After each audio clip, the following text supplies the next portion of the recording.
So guys, meron naman tayong bagong project. Isang Ertiga na 2019 model.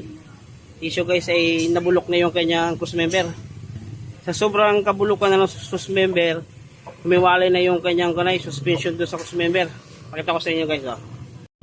Ito pala guys yung kanay, yung Ertiga na 2019. Medyo bago-bago pa siya. Pero yung kanyang pangilalim, ay nangyari So kita nyo, sobrang kalawang. Nabulok na, inabot na ng bulok. Kinalawan ng gusto. Himuwalay na yan, ito, puro kalawang na, Grabe yung kalawang ito. Yan, nakakonto, nalubak lang. Pagkalubak, humiwalay. Pumasok yung gulong doon sa kanya, dito. May fender niya, ayan, Kanya, dyan tumama yung gulong niya.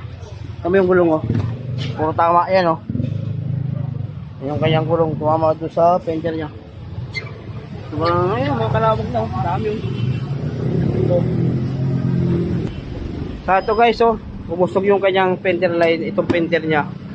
Umusog, kaya hindi pantay dito. Nawala yung kanyang alignment. Umusog kasi yung fender niya dito. Kaya yan ang nangyari.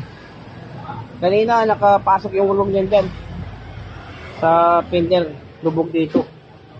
Saka yung axle niya nabunot. Yan pinabit ko lang yan kanina. Tanggal yan sa baso niya kanina.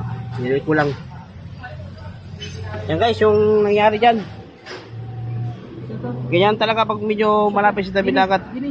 Shoutout natin to si Warleto. Sila nagbaba dyan. See you guys, next video na lang tayo. Thank you.